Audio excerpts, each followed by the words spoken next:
Assalamualaikum warahmatullahi wabarakatuh. Bismillahirrahmanirrahim. Innal hamdalillah, assalatu wassalamu ala Rasulillah Muhammad ibn Abdillah. Asyhadu an la ilaha illallah wahdahu la syarika lah, wa asyhadu anna sayyidana Muhammadan abduhu wa rasuluhu alladzi la nabiyya ba'da. Wa ba'd. Faya ayuhan nas, ittaqullah haqqa tuqatih wa la tamutunna illa wa antum muslimun. Sahabat ngaji yang dirahmati oleh Allah Subhanahu wa taala, Anda kembali bergabung bersama kami di channel Pontren Darul Mujib, berilmu, berakhlak, beramal. Kami akan terus menyajikan konten-konten ilmu yang bermanfaat. Sahabat ngaji, di dalam kisah sebelumnya telah kami sampaikan bagaimana kisah Adam alaihi salam ketika hidup di surga, dan bagaimana kisah Adam alaihi salam ketika menghadapi dendam iblis. Tentu kali ini akan kami sampaikan bagaimana kisah Adam alaihi salam hidup di bumi. Sahabat ngaji, Adam dan Hawa sangat menyesal. Mereka telah melanggar larangan Allah Subhanahu wa ta'ala, sehingga mereka berdoa, Rabbana zallamna anfusana wa illam taghfir lana wa tarhamna lanakunana minal khasirin. Ya Tuhan kami telah menganiaya diri kami sendiri, dan jika Engkau tidak mengampuni kami dan memberi rahmat kepada kami, niscaya pastilah kami termasuk orang-orang yang merugi. Begitu ratap Adam alaihi salam dan Hawa tiada henti memohon ampunan kepada Allah Subhanahu wa ta'ala. Adam dan Hawa juga berjanji tidak akan mengulangi perbuatan mereka lagi.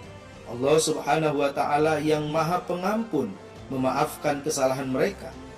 Namun sahabat ngaji, tentu saja setiap pelanggaran ada hukumannya. Dan Adam alaihi salam beserta istrinya Hawa dihukum oleh Allah Subhanahu wa ta'ala dengan dikeluarkan dari surga. Turunlah kalian ke bumi, bagi kamu ada tempat kediaman sementara di bumi. Begitu firman Allah Subhanahu wa ta'ala. Lalu Adam dan Hawa diturunkan ke bumi. Mereka diperintahkan untuk menjadi khalifah di bumi. Namun mereka tidak diturunkan di tempat yang sama. Adam diturunkan di tempat tertinggi di bumi. Sekarang tempat itu bernama India. Sementara itu Hawa diturunkan di tanah Arab. Suasana bumi begitu asing. Adam tidak menemukan Hawa di sisinya. Di mana istrinya itu berada? Adam menjadi panik. Dia mencari Hawa kemana-mana, namun dia tidak bisa menemukannya. Nun jauh dari tempat Adam, Hawa berjalan sendirian. Seraya berkata, Adam, Adam. Begitu Hawa memanggil suaminya, tidak terdengar sahutan, sebab jarak keduanya sangat jauh. Bertahun-tahun mereka saling mencari. Penderitaan mereka sangat berat. Terlebih lagi hidup di dunia tidak seperti hidup di surga, yang segalanya dijamin oleh Allah Subhanahu wa ta'ala, serta telah tersedia. Sementara di bumi mereka harus bekerja keras untuk memenuhi kebutuhan mereka sendiri. Setelah sekian lama saling mencari, akhirnya Allah Subhanahu wa ta'ala mempertemukan mereka berdua. Mereka bertemu di Jabal Rahmah, suatu daerah di padang Arafah. Syukurlah kita berjumpa lagi, kata Hawa. Ya istriku, akhirnya Allah mempertemukan kita kembali dengan selamat, ucap Adam. Namun tiba-tiba wajah Hawa murung. Hawa mengingatkan suaminya bahwa mereka telah berbuat dosa kepada Allah Subhanahu wa ta'ala. Lalu Adam berkata, kita telah berbuat dosa, aku malu kepada Allah. Seketika itu Adam teringat perbuatannya saat melanggar perintah Allah Subhanahu wa ta'ala. Mereka pun memohon ampunan kepada Allah Subhanahu wa ta'ala. Tidak henti-hentinya mereka menangis menyesali perbuatan mereka dahulu. Allah Subhanahu wa ta'ala mengasihi keduanya. Adam diangkat sebagai khalifah di bumi sesuai dengan tujuan penciptaan Adam. Mereka bisa masuk surga lagi jika mereka banyak berbuat baik sewaktu hidup di dunia. Adam dan Hawa amatlah gembira mendengar berita itu. Kini mereka menghadapi hidup yang baru. Adam dan Hawa menjalani kehidupan di bumi dengan tawakal. Mereka membangun sebuah keluarga. Mereka memiliki banyak anak. Siapa saja anak-anak Adam dan Hawa? Sahabat ngaji, Nabi Adam alaihi salam dan Hawa mulai menjalani kehidupan baru di muka bumi. Nabi Adam alaihi salam telah menjadi khalifah di bumi. Tugas beliau begitu berat. Namun, Nabi Adam alaihi salam dan Hawa menjalaninya dengan penuh keikhlasan. Tidak lama kemudian, Hawa mengandung. Dia melahirkan anak kembar laki-laki dan perempuan. Mereka adalah Qabil dan Iklimah. Lalu Hawa melahirkan anak kembar lagi, yaitu Habil dan Labuda. Setelah itu, Allah subhanahu wa ta'ala memberikan karunia kepada Nabi Adam alaihi salam dan Hawa dengan anak-anak yang banyak. Hampir semua anak Nabi Adam alaihi salam terlahir kembar. Nabi Adam alaihi salam sangat menyayangi mereka semua. Nabi Adam alaihi salam dan Hawa merawat anak-anak mereka dengan sangat baik. Mereka mengajari anak-anak mereka untuk saling menyayangi. Mereka pun mengajari anak-anak mereka untuk selalu beribadah dan menyembah hanya kepada Allah subhanahu wa ta'ala. Setiap waktu setelah selesai bekerja, Nabi Adam alaihi salam mengumpulkan anak-anaknya. Nabi Adam alaihi salam menceritakan kejahatan iblis dan meminta anak-anaknya berhati-hati terhadap iblis. Wahai anak-anakku, jangan pernah kalian mengikuti bujukan iblis. Dia selalu menyuruh berbuat keji dan munkar. Iblis sangat membenci kita. Dia ingin menyesatkan kalian. Dia ingin membuat kalian bermusuhan dan saling membenci. Cita-citanya hanyalah menjauhkan manusia dari Allah. Jangan pedulikan rayuan dan bisikannya. Semua itu adalah tipuan bagi kalian. Dia tidak pernah menyerah dalam usaha untuk menyesatkan kita walau hanya sedetik. Wahai ayah, ceritakanlah tentang surga. Apakah di sana ada istana yang terbuat dari emas? Kolam-kolam yang berisi susu, sungai yang mengalirkan madu yang lezat, dan buah-buahan yang selalu ranum, kata mereka. Itu benar, wahai anak-anakku, jawab Nabi Adam alaihi salam seraya tersenyum. Kalau begitu, hidup di surga pasti sangat menyenangkan, ayah. Kita tidak perlu susah payah mencari makan, kata salah seorang di antara mereka. Nabi Adam alaihi salam hanya tersenyum. Dia ingat ketika masih berada di surga, segalanya menyenangkan. Namun dia dan istrinya malah melanggar perintah Allah subhanahu wa ta'ala. Adam alaihi salam menghela nafas. Lalu beliau menasihati anak-anaknya. Anakku, sebenarnya hidup di dunia itu juga nikmat, asalkan kita pandai untuk bersyukur. Allah memang menugaskan kepada kita untuk menjadi khalifah di muka bumi. Alam ini sangat luas dan indah. Kitalah yang harus memimpinnya supaya tidak terjadi kerusakan. Kalian nanti juga bisa masuk surga, tapi semua itu ada syaratnya, kata Hawa menambahkan. Syaratnya apa, wahai ibu? Tanya anak-anaknya. Kita harus beriman kepada Allah, mematuhi semua perintahnya, dan menjauhi semua larangannya, kata Nabi Adam alaihi salam. Anak-anak Nabi Adam alaihi salam rajin bekerja. Mereka ada yang menjadi petani, ada pula yang menjadi peternak kambing. Semua bekerja dengan giat. Nabi Adam alaihissalam sangat bahagia dengan kehadiran anak-anaknya. Tidak henti-hentinya beliau bersyukur. Kehidupan bahagia Nabi Adam alaihissalam dan Hawa di bumi tidak luput dari perhatian iblis. Iblis masih berusaha untuk selalu menyesatkan Nabi Adam alaihissalam dan keturunannya. Apa saja usaha yang dilakukan oleh iblis untuk menjerumuskan Nabi Adam alaihissalam beserta keturunannya? Sahabat ngaji, anak-anak Nabi Adam alaihi salam yang paling sering disebut dalam Al-Quran adalah Qabil dan Habil. Qabil merupakan saudara kembar Iklimah. Habil adalah saudara kembar Labuda. Qabil bekerja sebagai pengolah ladang. Habil memelihara binatang ternak. Mereka semua rajin bekerja. Guna meneruskan keturunan, Nabi Adam alaihi salam bermaksud menikahkan anak-anaknya. Allah subhanahu wa ta'ala memberi petunjuk. Qabil harus menikah dengan Labuda. Habil berpasangan dengan Iklimah. Mulanya mereka dapat menerima keputusan ini. Namun iblis tidak membiarkan Nabi Adam alaihissalam dan keturunannya hidup tenang. Iblis menggunakan kesempatan ini untuk menjerumuskan anak-anak Nabi Adam alaihissalam dalam perbuatan dosa. Iblis memulai rencana jahatnya dengan mendekati Qabil. Lalu iblis berkata, "Kenapa kau mengalah begitu saja? Lihatlah, Iklimah itu jauh lebih cantik," bisik iblis. "Begitulah petunjuk Allah," kata Qabil. Iblis terus membujuknya, "Itu hanya akal-akalan ayahmu saja. Sesungguhnya dia lebih sayang kepada Habil daripada dirimu." Bujuk iblis. Qabil pun terpengaruh bujuk rayu iblis. Qabil menolak keputusan Nabi Adam alaihissalam. Dia ingin menikahi saudara kembarnya sendiri karena Iklimah memang lebih cantik jika dibandingkan dengan Labuda. Penolakan Qabil membuat Nabi Adam alaihissalam merasa sedih. Nabi Adam alaihissalam memohon petunjuk Allah subhanahu wa ta'ala untuk menyelesaikan persoalan ini.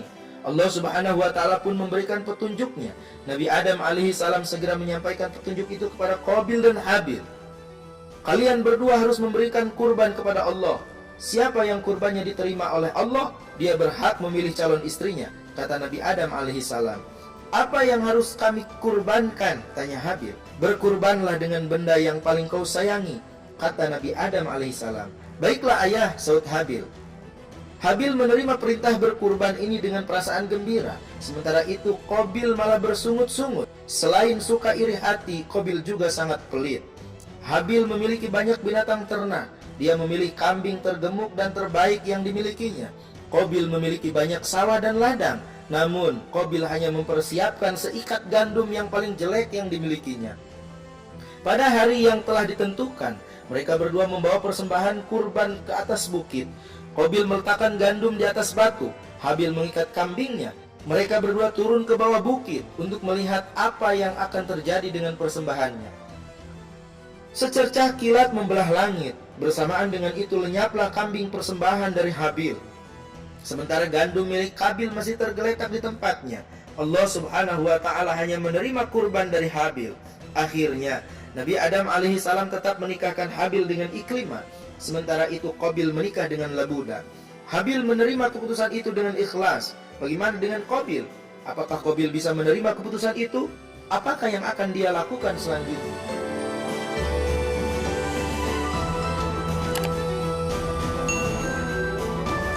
Sahabat ngaji, Qabil semakin benci terhadap Habil.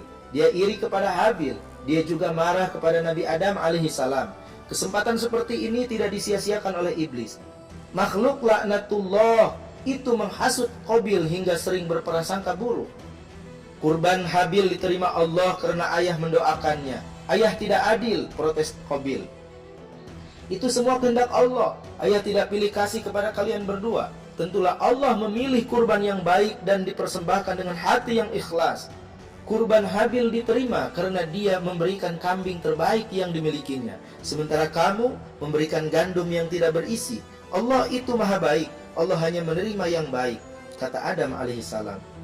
Qabil tidak mau mendengarkan nasihat Adam alaihissalam. Hati Qabil sudah tertutup, dendamnya kepada Habil semakin membara. "Lihatlah, suatu saat aku akan membunuhmu," Qabil mengancam Habil. "Sesungguhnya Allah hanya menerima kurban dari orang-orang yang bertakwa," kata Habil. "Diam! Kau telah merebut segalanya dariku. Kau merebut saudariku. Kau mendapat ridho dari Allah. Kau juga disayangi ayah dan ibu. Aku benci kepadamu," kata Qabil. Mendapat ancaman dari Qabil, Habil sama sekali tidak melawan. Jika dua orang muslim saling bertengkar dan saling membunuh, keduanya akan masuk ke dalam neraka. Oleh karena itulah Habil tidak mau melawan Qabil. Dia berusaha menasihati Qabil sambil berserah diri kepada Allah subhanahu wa ta'ala. "Saudaraku, jangan teruskan niatmu. Janganlah berbuat durhaka. Kalau kau membunuhku, kau akan masuk neraka. Itu adalah balasan bagi orang-orang yang zalim." Habil masih berusaha mengingatkan Qabil. Namun Qabil tidak mau mendengar. "Jangan mengguruiku," bentak Qabil dengan marah. "Lihat saja, aku akan membunuhmu. Aku tidak akan membalas perlakuanmu kepadaku. Aku takut kepada Allah," kata Habil. Mendengar perkataan Habil, Qabil semakin marah dan iri. Dia menjadi sering termenung. Kesempatan itu tidak disia-siakan oleh iblis. Tidak henti-hentinya iblis membisikkan kata-kata jahat ke dalam diri Qabil. "Bunuh saja Habil, dia telah merebut Iklimah darimu," kata iblis. Setiap saat iblis membisiki Qabil untuk segera membunuh Habil. Qabil pun termakan bujuk rayu iblis. Rencana untuk menghabisi Habil disusunnya. Suatu ketika Nabi Adam alaihissalam tidak ada di rumah. Qabil segera melaksanakan niat jahatnya. Qabil mengambil batu besar. Qabil menghampiri Habil. Saat itu Habil tengah menggembalakan kambing. Ketika Habil lengah, Qabil segera menghantamkan batu itu ke kepala Habil. Habil jatuh tersungkur, darah mengucur deras dari lukanya. Habil mengerang kesakitan, semakin lama erangannya semakin lemah. Tidak lama kemudian Habil pun meninggal dunia. Peristiwa ini adalah peristiwa menghilangkan nyawa pertama kalinya dalam sejarah. Qabil menggigil ketakutan. Digoyangkannya tubuh adiknya yang sudah tidak bernyawa itu. Habil tidak bergerak. Qabil semakin bingung. Dia menoleh ke sana kemari. Dia takut jika ada yang melihat peristiwa itu. Apa yang harus dilakukan Qabil terhadap jasad adiknya itu? Jika ayahnya tahu, beliau akan murka. Apa yang hendak dia katakan kepada Nabi Adam alaihi salam?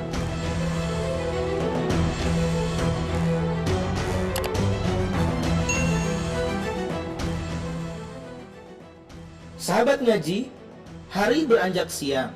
Sebentar lagi Nabi Adam alaihissalam akan kembali. Qabil semakin ketakutan. Sebersit penyesalan timbul dalam hatinya. Namun, semua sudah terlanjur. Sekarang apa yang harus dia lakukan kepada jenazah Habil yang terbujur kaku itu? Qabil duduk dengan lesu. Tidak henti-hentinya dia menangis di samping jasad adiknya. Dengan membunuh Habil, dia telah kehilangan segalanya. Iblis terlaknat itu telah membuatnya kehilangan ridho Allah subhanahu wa ta'ala, surga, ridho orang tua, dan juga cinta yang dia dambakan. Qabil mutar otak, namun dia tidak menemukan jalan keluar. Dia tidak tahu bagaimana menyembunyikan jenazah Habil. Akhirnya dia memanggul jenazah adiknya dan membawanya pergi jauh. Dia tidak mau Nabi Adam alaihissalam mengetahui perbuatannya. Qabil terus berjalan tanpa tujuan pasti. Langkahnya terhuyung-huyung, beban di pundaknya seolah semakin berat. Namun dia tidak juga menemukan jalan keluar. Karena kelelahan, Qabil berhenti untuk beristirahat. Diletakkannya jenazah Habil begitu saja. Apa yang harus aku lakukan? Qabil menyesali perbuatannya. Dipandanginya jenazah Habil di sampingnya. Dia menyesali kekhilafannya. Qabil pun menangis. Tiba-tiba datanglah 2 ekor burung gagak di hadapan Qabil. 2 ekor burung gagak itu berkelahi. Keduanya saling mematuk dan saling memukul dengan sayap-sayap mereka. Sengit sekali perkelahian itu. Salah satu gagak terluka parah. Leher gagak itu patah. Burung malang itu menggelepar-gelepar. Akhirnya burung itu tidak bergerak. Burung itu mati. Rasa kaget Qabil belum lagi usai. Qabil melihat burung yang masih hidup mulai menggali tanah. Setelah cukup dalam, gagak yang masih hidup menarik bangkai temannya. Lalu ia mendorong gagak yang mati itu ke dalam lubang. Lubang itu kemudian ditimbun dengan tanah. Setelah usai, gagak itu pun terbang menjauh. Melihat semua itu, Qabil merasa takjub. Aduhai, celaka aku. Mengapa aku tidak mampu berbuat seperti burung gagak ini? Kata Qabil. Dia telah mendapatkan jalan keluar. Sekarang dia tahu bagaimana cara menyembunyikan jenazah Habil. Namun, Qabil mulai merasakan kesedihan yang teramat dalam. Dia begitu menyesal. Dia baru menyadari kalau dirinya adalah orang yang paling buruk dan paling lemah. Tubuh Qabil bergetar dengan hebat. Dia mulai menangis dengan keras. Kemudian menggali tanah guna menguburkan saudara kandungnya. Sama seperti yang dilakukan burung gagak. Setelah cukup dalam, Qabil memasukkan jasad Habil ke dalam lubang. Dia menimbun jasad Habil dengan tanah. Peristiwa itu merupakan penguburan pertama yang terjadi pada manusia. Sejak saat itu, setiap muslim yang meninggal dunia akan dikuburkan. Hal itu sesuai petunjuk Allah subhanahu wa ta'ala untuk Qabil yang disampaikan melalui burung gagak. Setelah itu, Qabil tidak berani pulang ke rumah. Qabil pergi mengembara. Dia tidak akan mampu menjawab pertanyaan ayahnya tentang Habil. Qabil didera perasaan bersalah yang mendalam. Sementara itu, Nabi Adam alaihi salam merasa sesuatu telah terjadi di antara Habil dan Qabil. Nabi Adam alaihi salam hanya bisa berdoa kepada Allah subhanahu wa ta'ala agar tetap diberikan kesabaran dan ketabahan jika sesuatu terjadi pada anak-anaknya. Bagaimana perasaan Nabi Adam alaihi salam setelah mengetahui Habil telah meninggal dunia? Kemana perginya Qabil? Sahabat ngaji, setelah berhasil membunuh Habil dan menguburkannya, Qabil dilanda ketakutan yang luar biasa. Dia tidak berani kembali ke rumah. Qabil menyangka penyesalannya akan sia-sia belaka. Qabil berpikir bahwa Nabi Adam alaihissalam tidak akan memaafkannya. Qabil melarikan diri ke Yaman. Dalam pelariannya itu, Qabil membawa serta saudara perempuannya. Iblis terus mengikuti Qabil. Dia menghasut Qabil untuk menyimpang dari jalan Allah subhanahu wa ta'ala. Apa yang kamu lakukan sudah benar, teruskanlah. Qabil yang lemah imannya sangat mudah terpedaya bujuk iblis.